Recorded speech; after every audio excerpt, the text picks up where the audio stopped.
Yeah, I agree. I mean, I think at a basic level, we all just want to be seen and heard and, validated and loved. And I think that's what we try to do. I think as health professionals, we all come from a place of compassion and selflessness and wanting to help other people. So, I feel deep down we are all very similar, and it's just a matter of sort of taking away the layers of what life has put on that individual and to help find their gooey center and I love help it. them express it.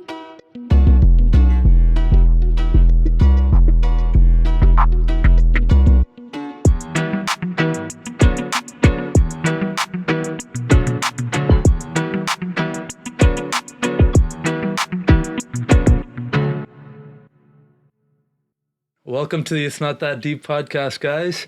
I have Andrea Plitz and Lisa Flanders. I pronounced that right? Yeah. With me today. You guys are really interesting. I'm so excited to have you here. You guys are some of the most highly regarded orthopedic and pelvic floor physiotherapists in the city.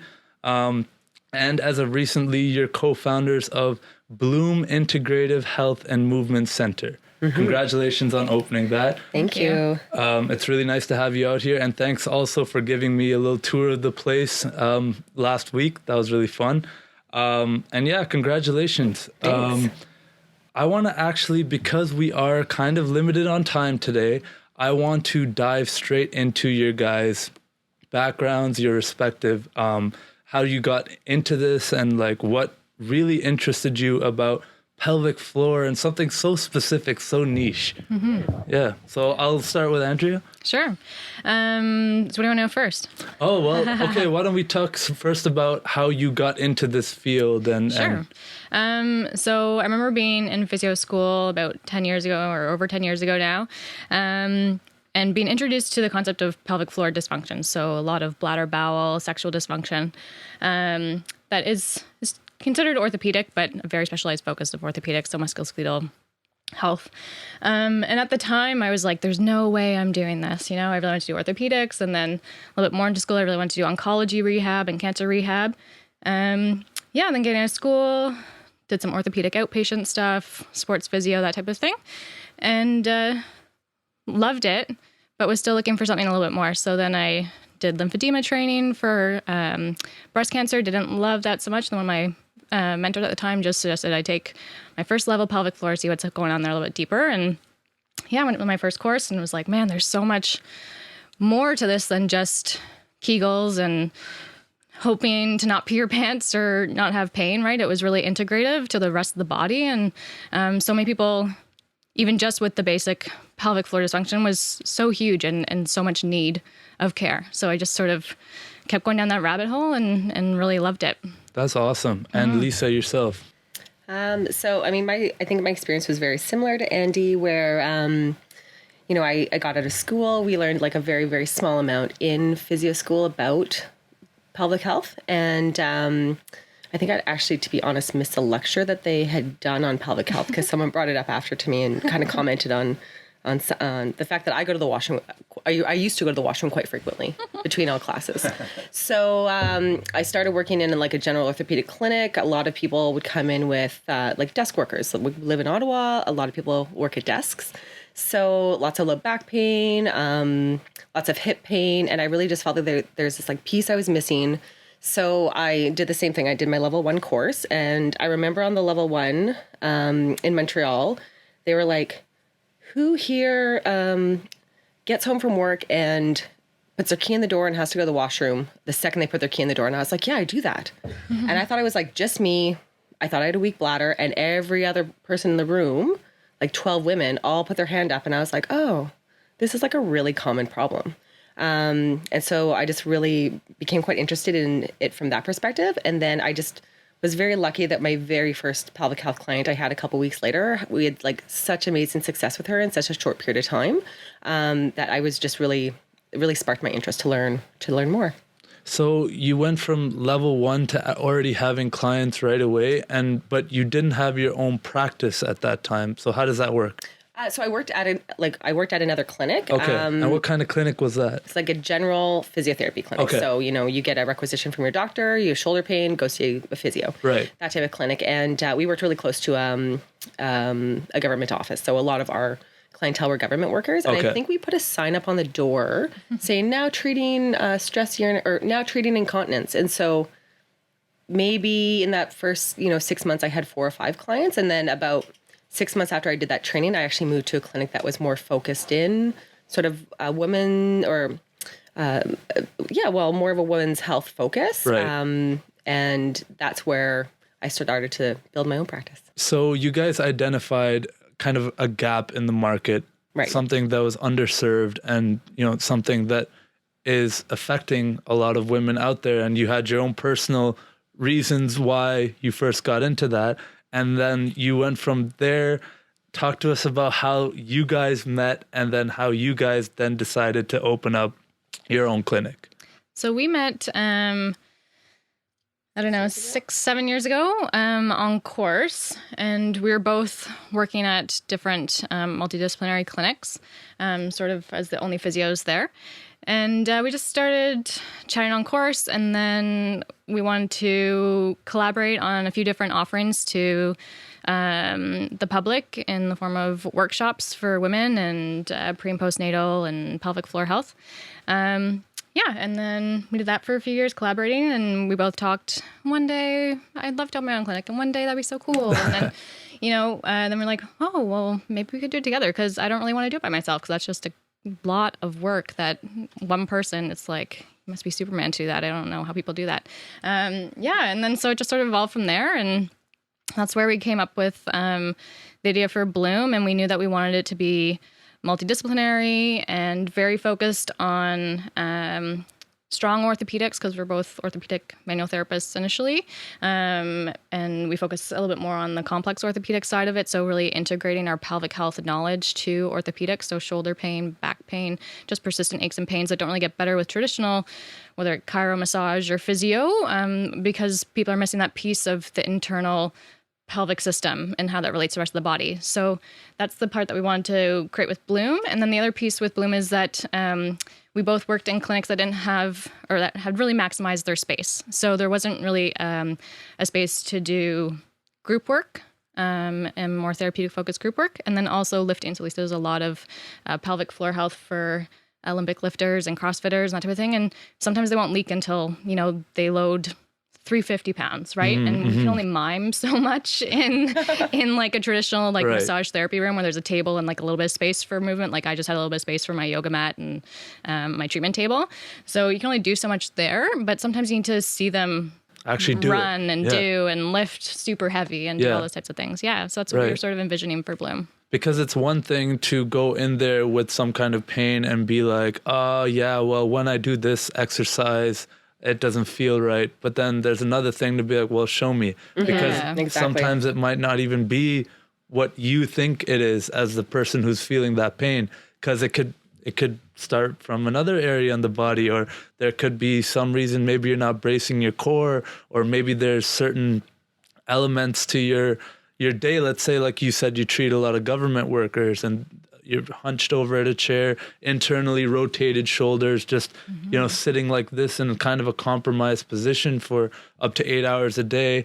And then you're going to the gym after, and let's say you're doing CrossFit or doing some ridiculous snatches and, you're feeling good about yourself and you're lifting like a ridiculous amount of weight, but then you don't know why you're getting this shoulder pain or why you're getting this knee pain or something. So let's say a client comes to you with a problem like that at Bloom, and how is it that you guys are going to take a whole holistic approach and look at what's the root cause of this problem, and how do you assess that? What kind of exams, what kind of things do you do there? So we always do a really thorough history. That's the most important piece, getting a bit of a story from the patient. And then the way that Andrea and I approach sort of an assessment, and our other physiotherapists as well, is that we're very concerned about looking at the movement that is important to that person. So if someone has pain with sitting, I don't really necessarily need to look at what it looks like when their back extends. I mean, we'll clear things, but a sitting task is something that we want to be mimicking. So then we might look at like a mini squat. If someone's concern is running, again, we're not going to necessarily look at a forward bend. We want to look at, okay, what does that weight shift look like? Or what does a rotation look like? So we really try to apply the task that what has meaning to them to their assessment.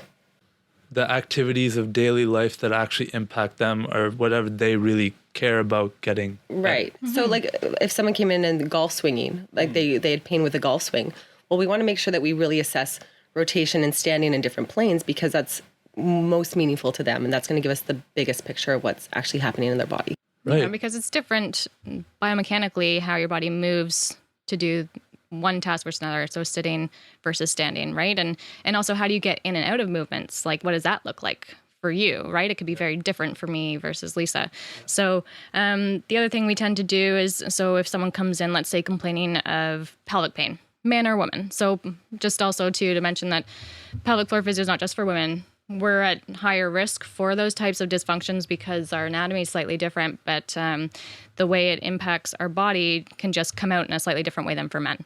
So let's say someone comes in for pelvic pain, so male or female. So because male pelvic pain is typically more common than incontinence in men, just because you guys have a few less holes and longer tubes and that type of stuff. So yeah, so if they come in for pelvic pain, we're going to say, okay, well, when do you have your pelvic pain, right? And looking at, is it just with sitting or is this with after lifting or that type of thing, or is it just after you run or that type of thing? So looking at whole body, not just the biomechanics of the joints and the musculature, but also what are pressures doing? So pressures, I think, is a really underrated sort of compensation pattern or strategy or even just input to your body that people don't really look at. So especially with men, inguinal hernias, herniated discs. Sorry, what is that? Inguinal is just the area in your lower abdomen Okay. above your hip, your groin.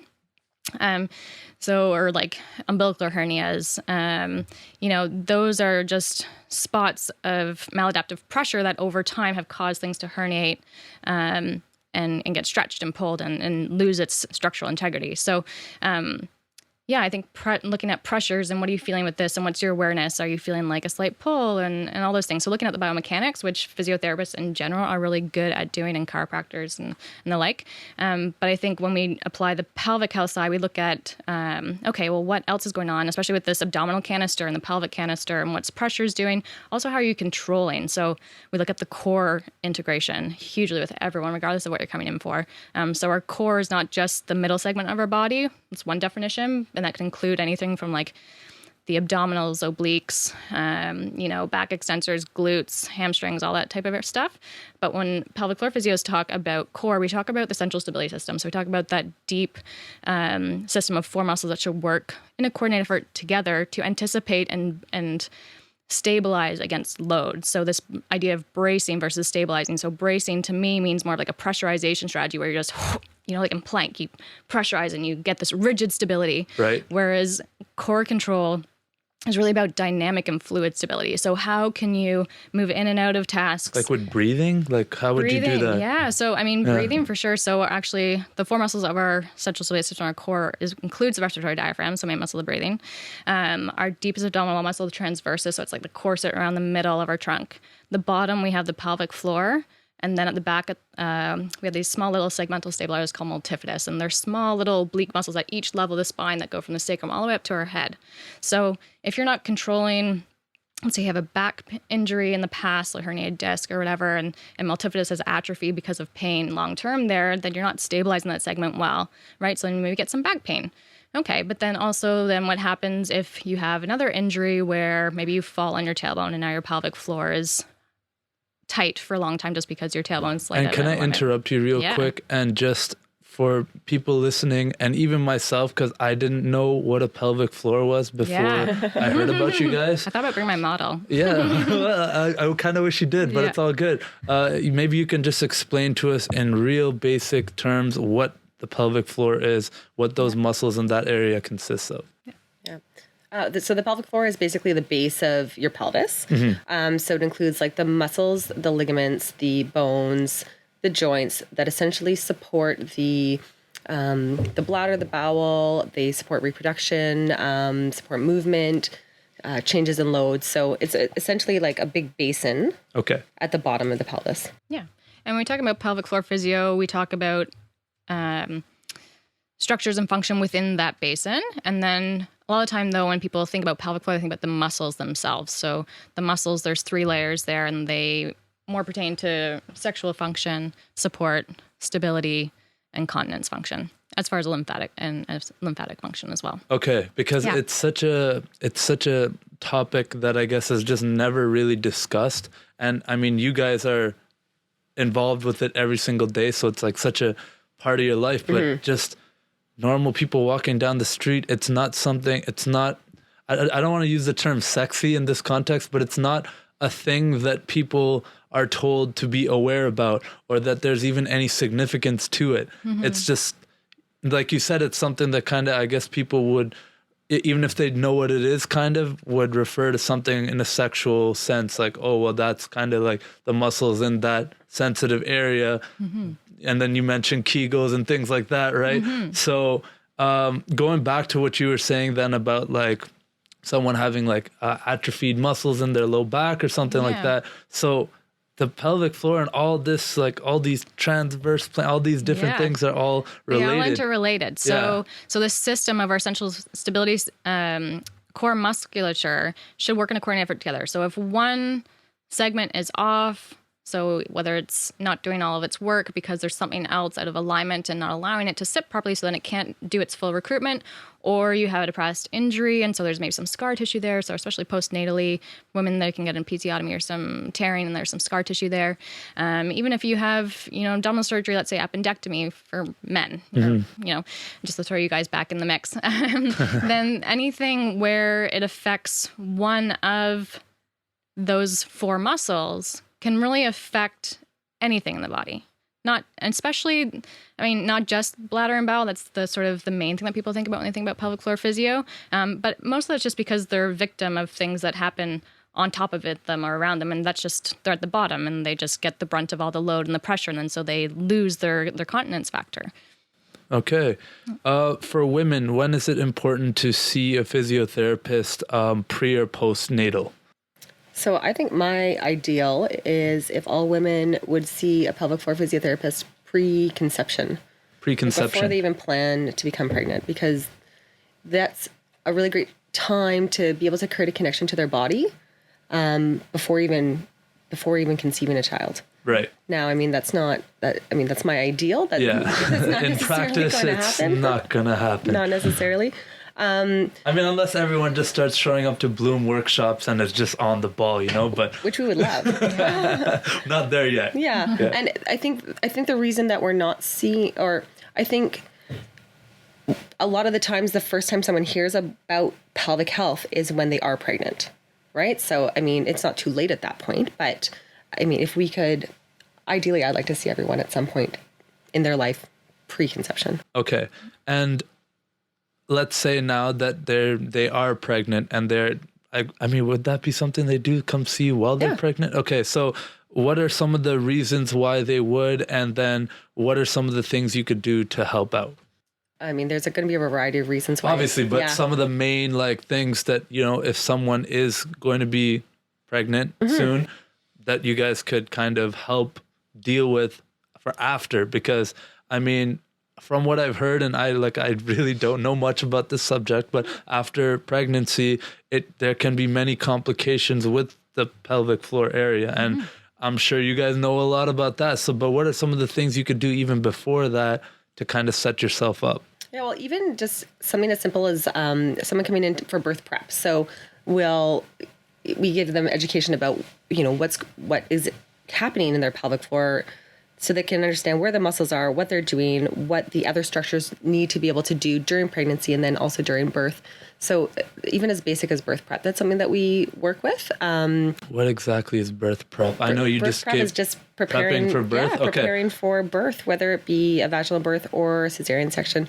So we can actually help them to learn how to connect to the core, pelvic floor. Again, pelvic floor is part of the core, but then also to help give them some stretches for the pelvic floor to help limit the potential for tearing or the need for an episiotomy during labor and birth. So in that way, it also then will help postpartum outcomes as far as pelvic health. So yeah, and even just on a basic level of connecting to their core pelvic floor, like Lisa said, so through like breath exercises and, Kegels, reverse Kegels, so that's that relaxation of the pelvic floor, especially in preparation for birth. It's important to learn how to relax, because if you're too tight, then the potential for tearing is much higher, right? Okay. Because the muscles won't stretch as well. So, yeah, especially in preparation for birth, I more get my women to learn how to relax and release pelvic floor, because they tend to get tight as well, trying to hold everything in for 9-10 months, right? So it takes a lot of work to grow a baby and hold that in for so long. Mm-hmm. I bet. Yeah. In terms of, you guys mentioned earlier incontinence, and that's kind of a common thing, I guess, where even in athletes and people who are unable to control their, I guess, bladder, like that's what is legitimate, yeah, doing it. But what is it that people can do to help that? Well, just going back to what Andrew was talking about earlier, and the relationship to the pelvic floor and the rest of the body is there's not really going to be one prescription for every single person. So, of course, these are general guidelines. People do not, they're not prescribing anything, but yeah. But that's just it. It's very hard to give a blanket term or a blanket statement, because until we see someone, we don't really know necessarily what the cause is. Sometimes, like Andrew mentioned, the incontinence is just the victim of something else that's going on in the body. Right. So I think we're both believers that all forms of incontinence should be evaluated, so that you can basically be given the treatment that is individualized for you. Right. There's so many different kinds of incontinence. I think that's probably the thing too, is most people think, okay, so any involuntary loss of urine is non-optimal. It tells you that something's going on where your system can't manage that pressure, or your muscles aren't working well, or whatever it is. Right. And men can get this as well. Have incontinence as well, for sure. So there's 3 different kinds of incontinence. There's stress incontinence, which happens when there's a stressor on the system. So common ones are coughing, sneezing, running, jumping, lifting, whatever. Laughing, jumping on a trampoline, especially postpartum moms are like, I cannot do that. And then secondary of incontinence is urge incontinence. So what Lisa talked about before. So putting your key in the door and you have this really strong urge to go pee that you have to like run to the washroom every time you have to go pee, or just with certain triggers, like putting your key in the door, hearing water running, whatever. Oh, I'm not going to lie. I've been in that situation so many times where I have to pee so badly, and then I feel like I could probably have held it in for even longer, but the closer I get to my house, and then by the time I get to the bathroom, it's like, I gotta go. Like, if I don't find that toilet right now, it's a problem. So, do you want a little trick for that? Sure. Yeah. Okay, cool. So if ever you have like a common trigger for your urge, or even I use this sometimes if I haven't gone pee at the clinic all day because I've been so busy, and I'm like, oh man, I haven't gone pee for like 8 hours. This is awful. And then I'm like, oh my God, I gotta pee so bad. So it seems counterproductive, but if you can, just try to pause where you are. So what a lot of people do when they have to pee is we tend to like cross a leg, or we tend to like do a little pee dance, right? Move around. Or like compress around the bladder. So the bladder is an empty vessel, right? So the more pressure that's on the outside of the bladder, the more it wants to empty and equilibrate that pressure. So if you can, try to think about creating space around the bladder. So create space around your belly. Don't cross your legs. Open, right? Take a nice big breath in. So this is where pelvic floor and diaphragm really interrelate. So we can think about the diaphragm at the top, and then pelvic floor at the bottom, like the top and bottom of a piston. So if you take a nice breath in, that's going to cause pelvic floor to relax. But then on the exhale is when the pelvic floor actually rises and does its natural Kegel and contraction. So if you exhale and try to think about connecting to pelvic floor, so many different ways you can do this. You can think about stopping pee. You can think about closing front to back of the pelvis. And men, you can think about that walking into a cold lake, so that scrotal lift that you naturally get. Okay. You can think about shortening shaft. And in that way, you can connect to pelvic floor a little bit more with its natural rise. So you're just getting, like, you're accentuating that natural rise. And we have this negative feedback loop that goes directly from the pelvic floor muscles directly to the bladder muscle. So it doesn't have to go all the way to this brain and back down. So it's really quick. And that negative feedback loop will tell your bladder muscle to relax. So the bladder muscle, when it contracts, it pushes the urine out. So connecting pelvic floor Kegling will tell the bladder muscle to relax. So you have more control. So on the exhale, Kegel. In your mind. That sounds so counterintuitive, I know, though. Right?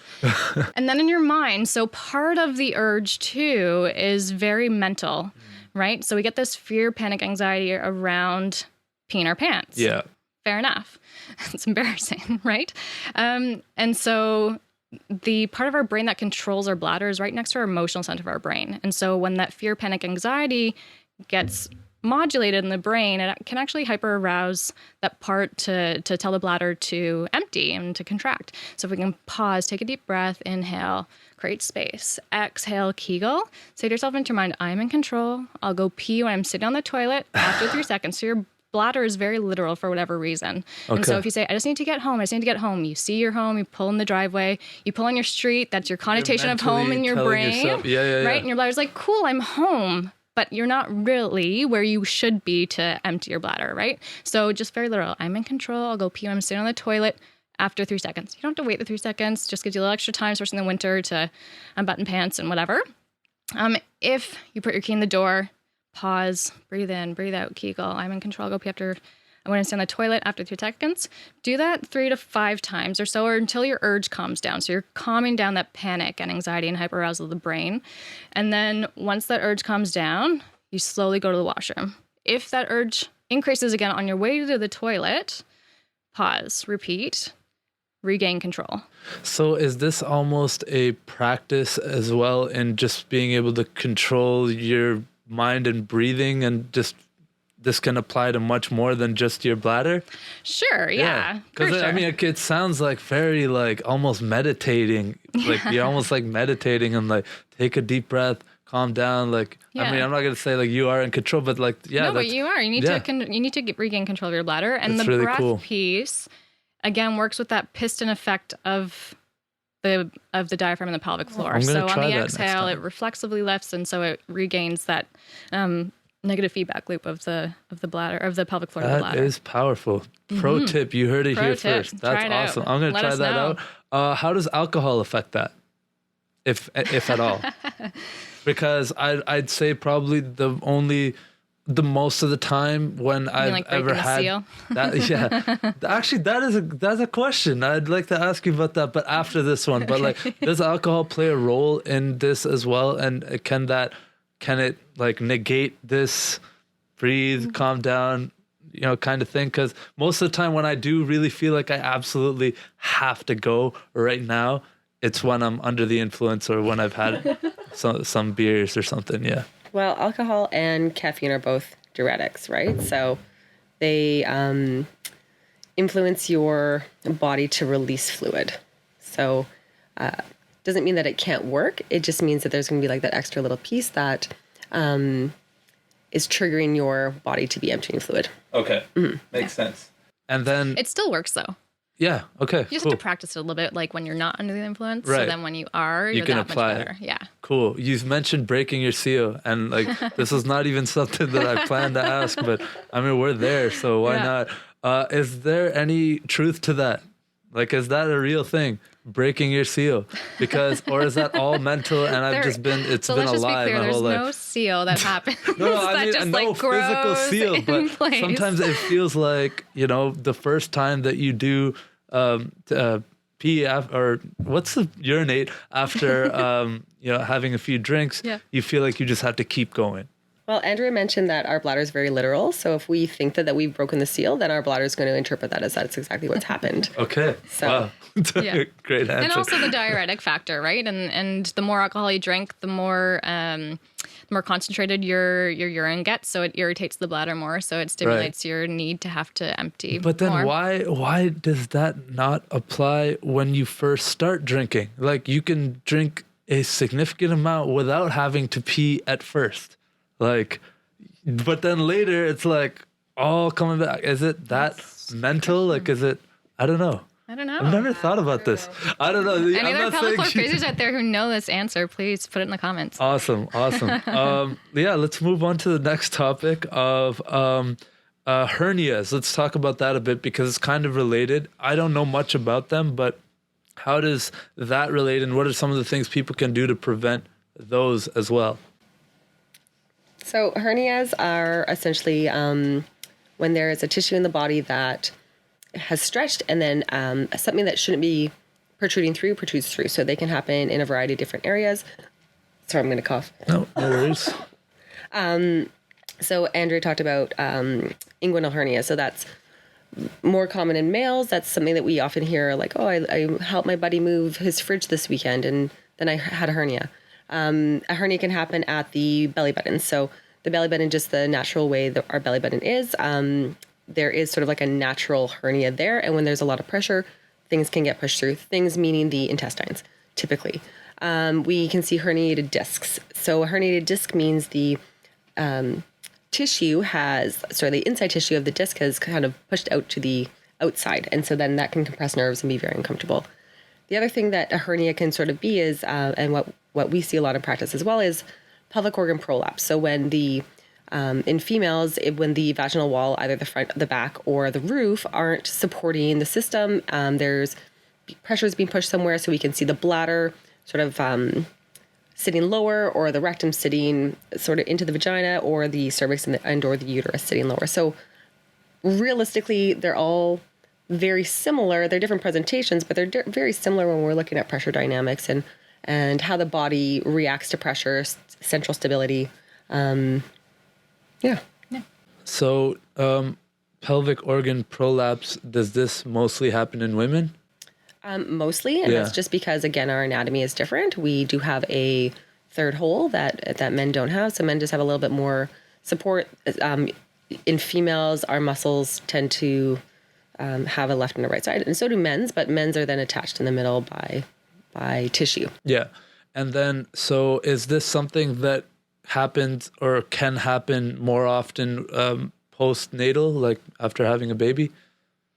Can this happen after having a baby more often? So pelvic organ prolapse definitely occurs more postnatally just because of the nature of vaginal birth. However, it can also happen even if a woman had a C-section, just by the nature of pressure dynamics and central stability and for carrying that baby. You know, maybe she labored, maybe she didn't labor. So lots of different potentials regardless of how you birthed. It can happen in women, though, even if they haven't had a baby, based on pressures. So a lot of I see high performance female athletes who have not necessarily pelvic prolapses, but they can, just from how they manage their system and brace against heavy loading. Probably see it a lot more in your CrossFit athletes. But definitely umbilical hernias in high performance female athletes as well, even if they haven't had babies. Even people who are like chronically constipated or are constantly straining on the toilet, that concept is very similar to giving birth. The difference is, I mean, obviously when you give birth, it's one event that happens for a period of time. There's a lot of pressure to push a baby out. But then if you think of someone who's chronically constipated and maybe straining on a daily basis, we add all of that up, that, you know, little bit of straining every single day for 20 years, we're probably going to see some sort of dysfunction happen. So that's actually a good segue into kind of the nutritional component of, I mean, not necessarily particularly what you guys do, but what you guys do look at, because you did say that you look at kind of everything and the whole patient history when they come in. What are some of the main like nutritional things that you look at in someone's diet and you know their overall nutrition and how that can play a role in some of these I don't want to say injuries, but like things that are not going right, dysfunctions. Yeah. So, I mean, our pelvic floor is at the bottom of our pelvis, right? And what terminates there is our digestive system, and so bladder and bowels. And our pelvic floor has to relax in order to allow things to empty and to eliminate. So if there is anything going on digestive health-wise, it's really important, really relevant in relationship to that, because let's say you have chronic constipation, like Lisa said. If you have, or even chronic constipation or even IBS, where you're fluctuating between both ends of the spectrum, or you have, you know, Crohn's or celiac, where you're getting a lot of abdominal bloating and distension. Hear that a lot. Yeah, a lot of gut inflammation even. That plays a huge role on how your abdominal wall, but also your pelvic floor manages that, right? So if you're in pain, it's going to let the abdominal wall relax a little bit because you don't want to squish things that are in pain or inflamed, right? But then something has to hold things in. And so that's likely going to be the pelvic floor. So that can cause chronic tension in the pelvic floor, which doesn't really help if you're constipated because you need it in order to relax, to empty, right? So it can be this vicious cycle sometimes. So we really look at digestive health in relationship to pelvic health because they go hand in hand together. And practically speaking, what are you doing to look at that? Are you telling people to take a food journal or tell us like, hey, what's your diet normally like? Or what do you... Yeah, definitely for people who do have a comorbid condition for digestive health, I get them to do a food journal and a food diary. I get them to do a hydration diary as well. Exercise, because we know that exercise helps to increase gut motility. So we want to know as well. What's that word mean? Motility, just like the movement of the gut and how fast is your food processed through. Okay. The other piece that we look at too is, have you had any abdominal surgeries, right? Because any abdominal surgeries can really affect just the connective tissue and the slide and glide of the organs on one another. So if there's any adhesions or stuckness between them that they're not sliding and gliding well, that can affect not only nutrient absorption, but also the motility, again, that movement of the gut, and that can affect how you're digesting and how well you're digesting and how fast you're digesting. So it really all interrelates. So definitely a food journal. We talk about hydration. We do talk about fiber, but Metamucil, if you're not hydrating, you'll just bulk you more. So it's not great. I don't know. Do you ever really prescribe Metamucil? I don't. No. I get them more to look at. Canada's food guide recently has been phenomenal. Like, they've changed it so much. Different than when I was a kid. Oh yeah, the pyramid, or like all these things. They had sugar. They legit had sugar. Did they have sugar? I think at the very top there was like a little portion like sugar and for fat, dessert. so it's like infrequently. Yeah. So we also look at what are you drinking? So are you drinking like lots of sugary sodas and juices and that type of thing? Because that sugar dehydrates the gut and it causes more inflammation. So we have to look at all those things. That's cool. Yeah. Interesting. So then going one step further, are you also looking, I don't know how, but are you getting people to do tests on their gut, like microbiome, and looking at that kind of stuff as well? I don't know if there's any way to test that, but would you guys ever go that deep? No, that's a little bit outside of our scope as physios. So we would refer to a naturopathic doctor, right? Typically, for that, so they could do stool tests or they could do, that type of thing. Right. I personally have a little bit of training in functional nutrition, so I do it more from the nutrition side and possibly some supplementation, but it's at a very basic level where I can just screen for things and give people sort of a starting point. And then if there's something that I screen that's out of my capacity, then that's where the referral comes in. Cool. So you mentioned that you like Canada's Food Guide now, the, I guess, revamped one. Mm-hmm. Is that what you would kind of recommend to most people? All the other like diseases and things aside, where like you wouldn't be able to eat certain foods and whatnot, but is that what you would basically tell people, generally speaking, anyone listening to this podcast, follow that, get your vegetables and this and that, blah, blah, blah? Yeah, absolutely. It's a good place to start, but part of our history is that we are able to screen for things and then refer off to appropriate practitioners. So we're very fortunate at our clinic that we have both a naturopathic doctor and a registered holistic nutritionist that work with us. So it's great when someone gets flagged that we can say, you know what, this is going to be a really great person then for you to speak with, so that we can look at you and take care of you from like multiple modalities. That's awesome. Talk about like a holistic approach. Like, we got everything in house right here. Mm-hmm. That actually brings me also to another component of your guys' center that I really like, is that you kind of have personalized yoga, or like small group yoga classes and stuff like that.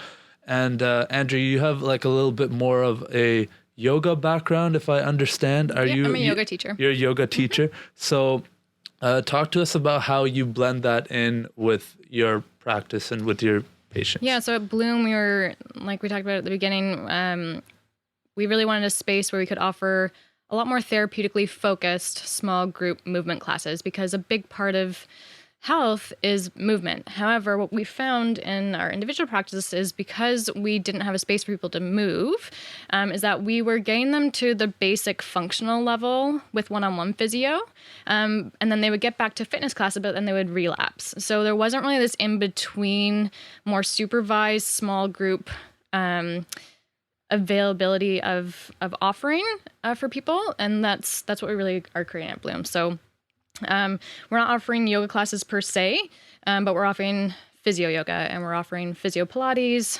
physio alignment. I'm sure at some point some other physio combo of stuff. So it will include obviously a lot of core integrative exercise, because that's what we specialize in, and it's so important for everyone. But then we'll just be choosing different focuses as far as modalities, so as far as the yoga and Pilates and alignment. So right now in the winter, we have a few classes coming up. So we have a pre and a post-natal physio yoga series. So all of these are offered in like a 4 to 6 week series. So they are intentionally focused each week, and they're progressive. So you start at the base of breathing and Kegling and, or just tuning in and to your nervous system and downregulating your nervous system, whatever the focus is. And then we progress you each week through a series to help build you. So you're not just jumping into a class that, is trying to teach to a whole bunch of different levels. Right. The other piece too is that because they are created by physios, some of them will be taught by physios, but some of them will be taught by our physiotherapy assistants who we've trained and who have taken extra training. So then we know the people who are taking the classes. So they are physio patients, and that we have their chart notes, we know their history, we know their current complaints and what modifications they need and all these types of things. So we are able to, while we have sort of a group focus on what the class is going to do that day, we can tailor it because it's a very small group. We're maxing at 8 people.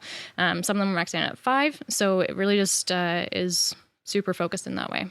I really like that because just recommending to someone that they should do yoga can actually be dangerous if they have one of these conditions or one of these things with their body that, it might not work for them to do. Maybe they have that herniated disc or something, right, and they don't even really realize it, that something's off with their back, and they've gone to physio and something might not have worked out, or maybe it even got better, but then they go right back to doing what they were doing wrong. Maybe a rounded shoulder, rounded backs, deadlifts or something like that.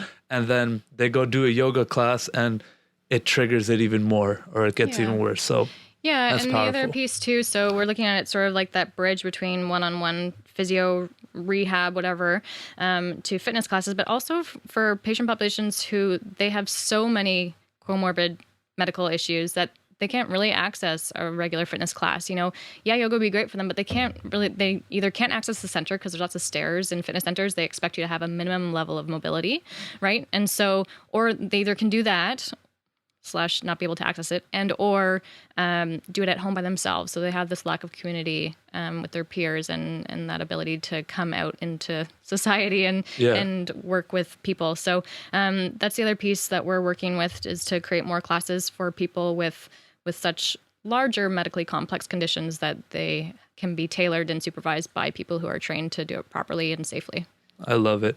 Another thing your clinic does that I guess is not a very commonly offered thing is you're open to all genders and all kinds of things that come with that.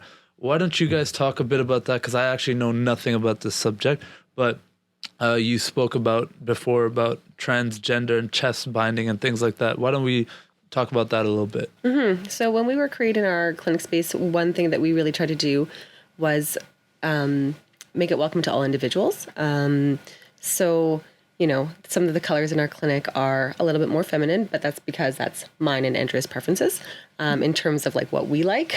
But we are really trying to tailor an environment or create an environment that all individuals are going to feel welcomed. So we do treat men, we treat women, we treat children, we treat older adults. We also treat people who are transgender, gender diverse at any stage of transitioning.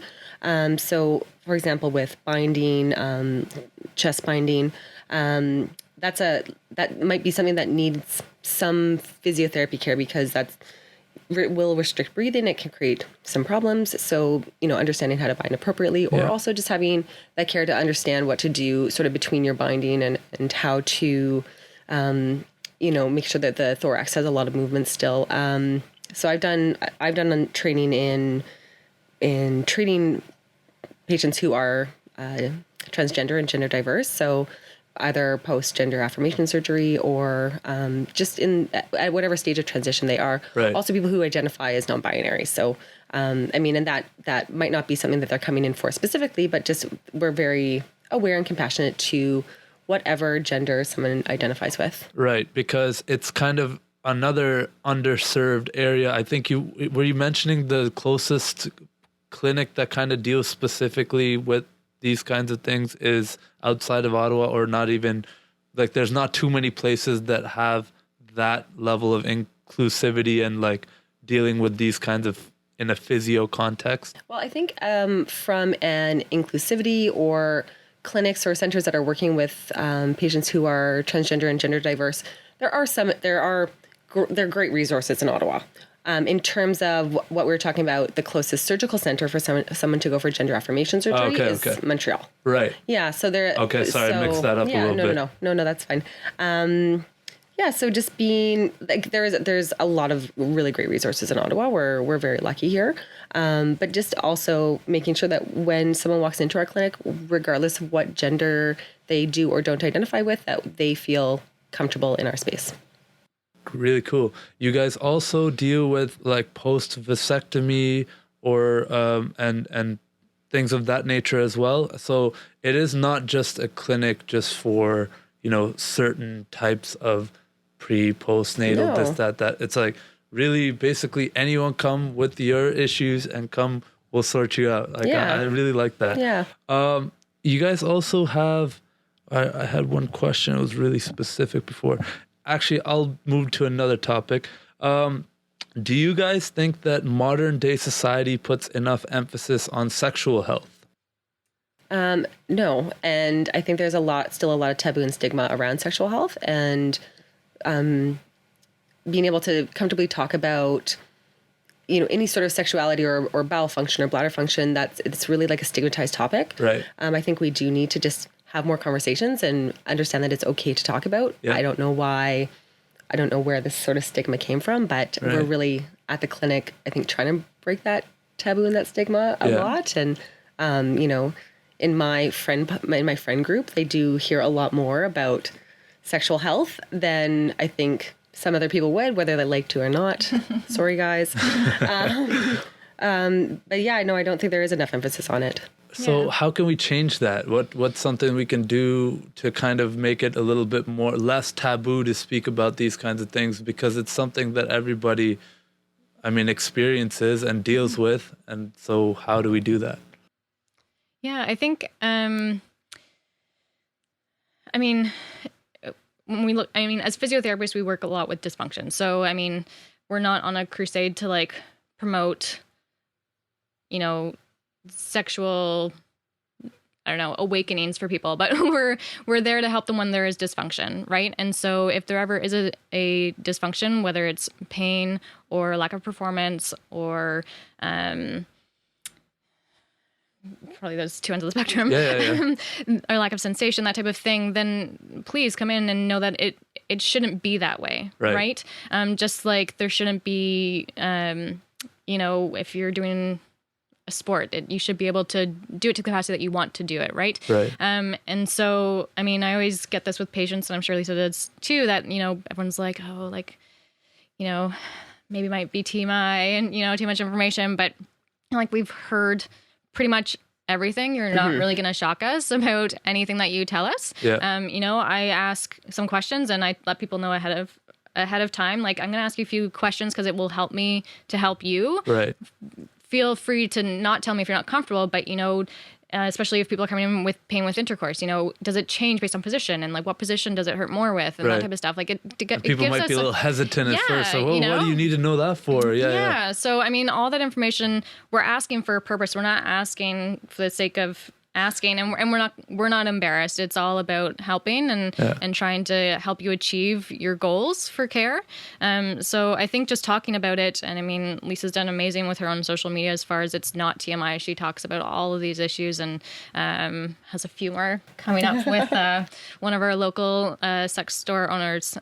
So talking all about sexual health. So that's something too that we want to do with Bloom, is to have, in a traditional physio clinic where it's all sports injuries, it might be a little more awkward to talk about sexual health, right? And as much as we do treat sports injuries, I think the feel of our clinic is a lot more open to these potentially more, embarrassing or gentler conversations that people might not be comfortable having, but we have the space to help you feel comfortable and to get the help that you need and that you deserve. And it's also judgment free. That's like the big thing where I always tell people I'm asking this because I'm just trying to get a framework. Yep. And it doesn't matter to me what you answer. But even when I find one question that I do ask a lot is even just about breastfeeding with postpartum moms. And it's not because I'm judging you for breastfeeding or not. That's your choice. Whatever your decision is works best for you and your family. That's a controversial thing? It can be. Oh, yeah, hugely controversial. Breastfeeding and not breastfeeding is very controversial. But really, the choice that person makes is what's going to work best for them and their family. Okay. I'm only asking so I can get a bit of a hormonal profile. Right. And I always sort of... Because it does have an impact. Absolutely. Right. An impact just so I know where you're at, right. what your hormonal profile might look like.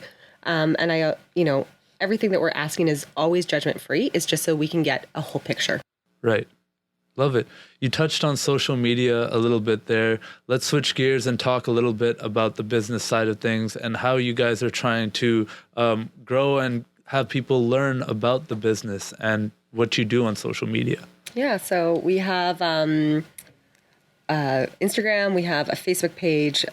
Shout it out. Don't be shy. Yeah. So our Instagram is Bloom_Health_Ottawa, and Andrea Plitz at Andrea Plitz PT, at Lisa Flanders Physiotherapist. We also have Facebook pages under each of those same names. We have a YouTube channel, which is in the process of being rebranded to Bloom. Currently, it's under Lisa Flanders Physiotherapist. But what we're doing is we're creating a lot of video content. So we want to be able to give people resources that maybe they're a little bit shy to access care, or they just want to learn a little bit. So we're trying to create these resources. Andrea did a great breathwork series. It's an 8-part series right now. We might turn it into something more. We're releasing one every Wednesday. So she starts very much at a basic breath and moving into sort of the relationship between the pelvic floor and breathing. And then my series is called It's Not TMI, where I answer questions that people are too embarrassed to ask. And the questions that I get are like, there really aren't TMI questions, but I just try to educate people and make them a little bit fun. I try to be a little bit goofy on camera so that people aren't embarrassed. So yeah, that's good. Like kind of break that ice right there. Yeah, I like that. Yeah, so talking about all sorts of topics related to pelvic health that people think are embarrassing, but really aren't. And it's just education.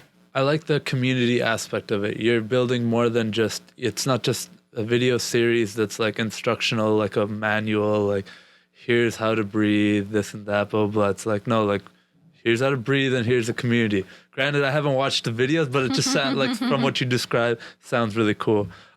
Speaking about the breathing real quick, we'll get back to like business and social media, but have you like heard of the Wim Hof method and stuff like that? Have you ever heard of this guy, Wim Hof? Anyways. I feel like the name is familiar, but I don't recall what it's about. It's this dude, they call him the Iceman, and he pretty much can withstand like ridiculously cold situations pretty much just by controlling his breathing. And it's like scientifically proven. I think he climbed Mount Kilimanjaro in shorts.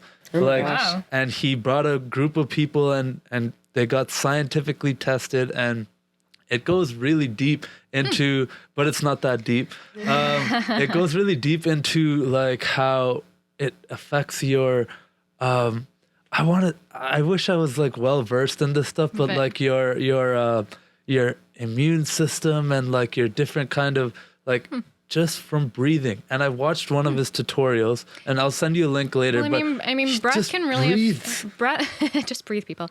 That's literally, he sells shirts that says just breathe. Perfect. We used to get one. I mean, breath we know can affect so many systems in our body, our blood pressure, our heart rate, our respiratory rate, of course, neurotransmitter release and uptake and all those things. So it's not surprising. Yeah. Cool. Anyways, back to the business side of things. So social media is one way you guys are trying to grow. Have you guys dove into any kind of advertising or anything like that? Is that something you would like to do in the future?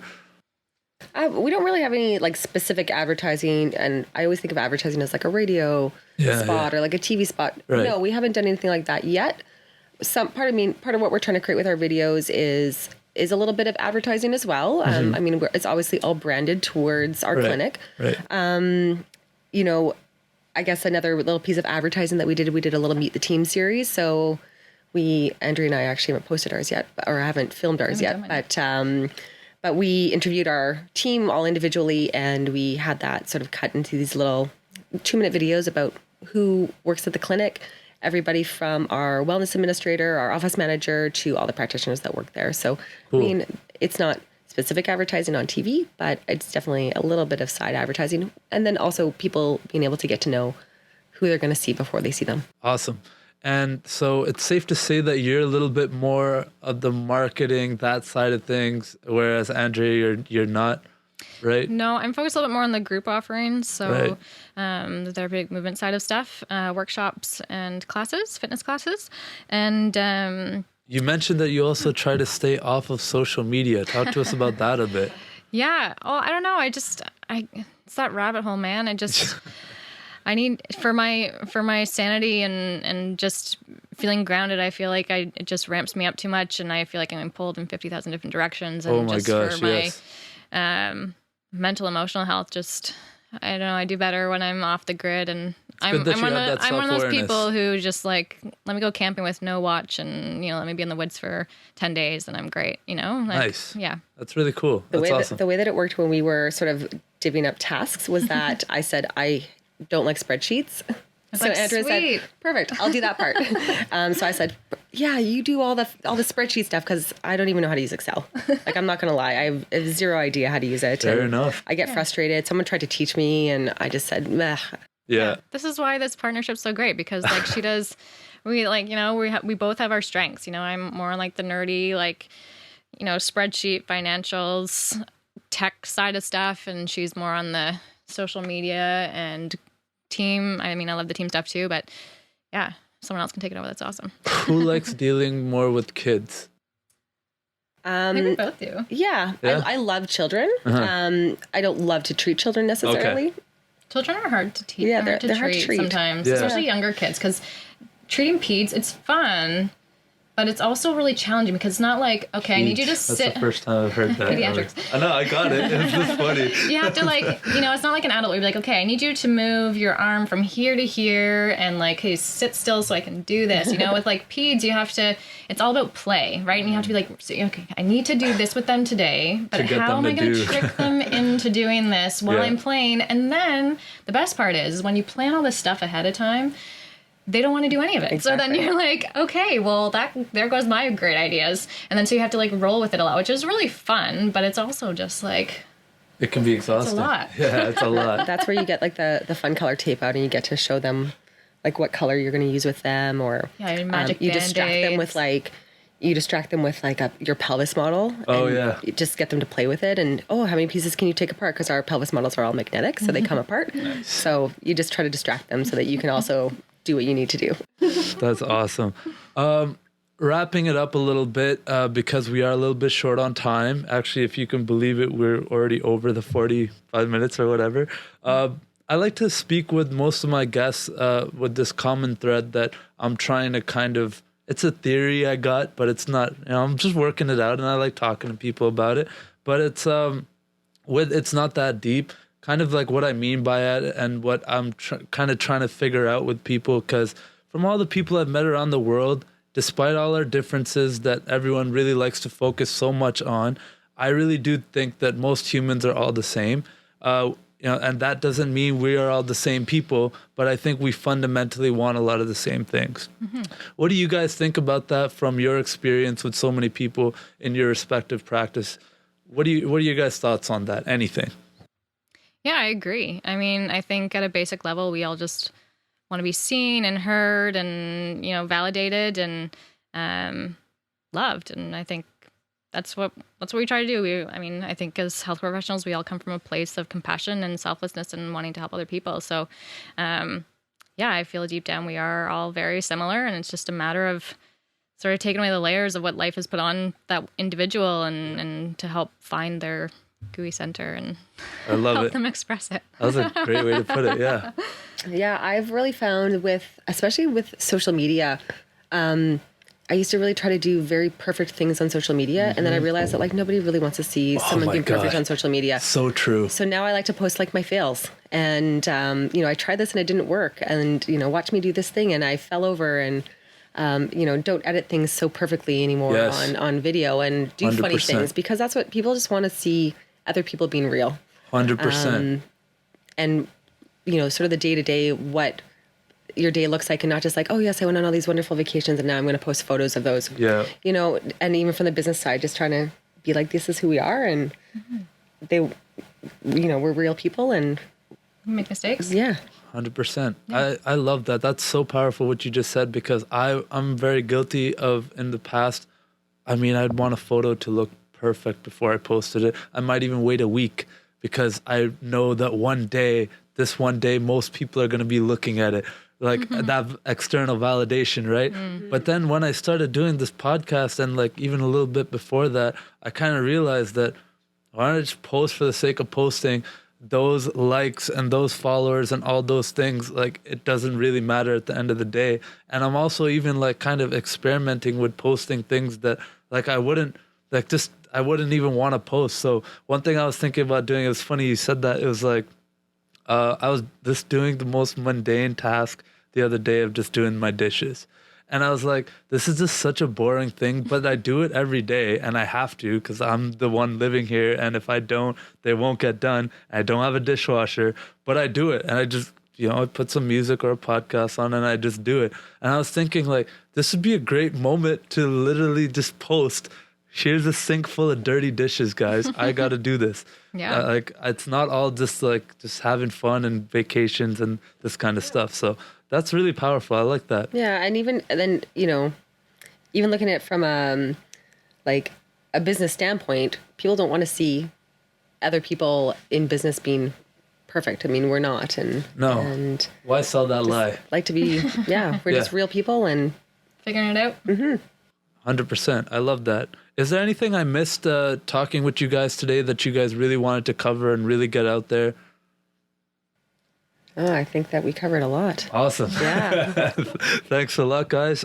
Before I let you go, though, I like to do something called a lightning round. So it's just 5 quick questions, and I'll just ask the question, and then each of you can answer real quick.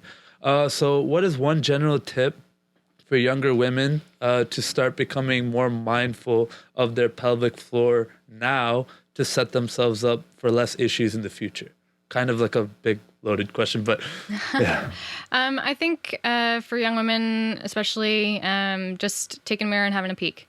So that's what I was going to say. I know. I was like, I'm stealing this one from you because I know you're going to say that. Just having a look, have a touch if you're comfortable. If not, work your way up. So maybe touch your leg, touch your lower belly, and just work your way up and see what you're feeling. Not good, not bad, no judgment. Just see what you're feeling in that area, and yeah.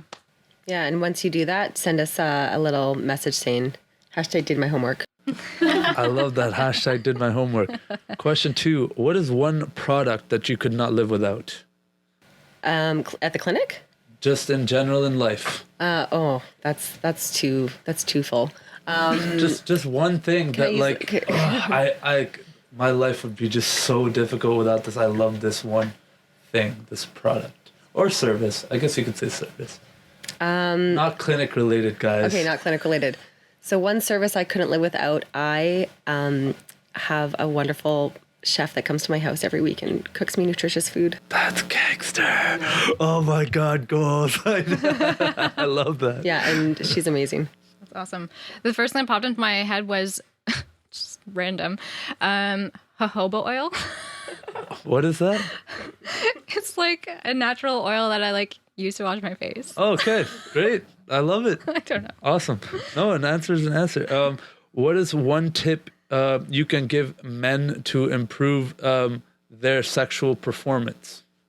It's kind of a very open-ended question, but one thing in general from some of the clients you've gotten, or even your experience, that can help men improve their own sexual performance. I know it's subjective. I think just take the pressure off. Take the pressure off. Don't worry about it. Ride the wave, let it do and go where it's going to go. Awesome. Yeah. Yeah. I would just say try to communicate with your partner. Great. Favorite yoga pose? So I'm not much of a yogi, but I'm going to say child's pose because it's just like the easy, stretchy, nice one to do. It's a good one. Nice. I sort of like Wild Thing just because it's named Wild Thing, which is really fun, and it's a little bit fun to do. That's fun. Last question. What is your favorite way to unwind? So I love going to the gym, not so much to work out. I mean, I do work out when I'm there. I love to just go and socialize and hang out with people and have fun and dance to music. That's fun. So you don't go to your own gym at Bloom? Bloom. I did do a workout there tonight just because of timing, but Yeah. I typically go to a gym really close by my house. Just a quick shout out to CrossFit 1855. And I have like an awesome group of girls that I work out with there, and we just have fun, and it takes us like an hour and a half to do a 45-minute workout because we're yammering away at each other. But that's fun. That's a great unwind. I'd say for me, it's really just getting together with family. So hanging out with my ridiculous 3.5-year-old daughter and her fur brother, because they just like battle each other hilariously. That's great. Going for a walk with them and my husband in our neighborhood getting outside. Fantastic. Thank you guys so much for coming on the podcast today. Right before I let you go, just shout out your social media stuff once again so people can find you. Okay, so I'm going to have to go through it all. So Instagram, we are at Bloom_Health_Ottawa, at Andrea Plitz PT, at Lisa Flanders Physiotherapist. Our Facebook is under the same names. Yep. Yeah. Awesome. Thank you guys so much for coming on. And Thanks. just remember, it's not that deep. Thanks for listening to another episode of the It's Not That Deep podcast. For access to exclusive articles and content, please head over to www.itsnotthatdeeppodcast.com. And to help me grow this thing to the next level, here's what I need you to do. Go ahead and subscribe to my podcast on all platforms, wherever you listen, and share with all your friends and family on all social media. And please leave a rating as well. Remember, it's not that deep.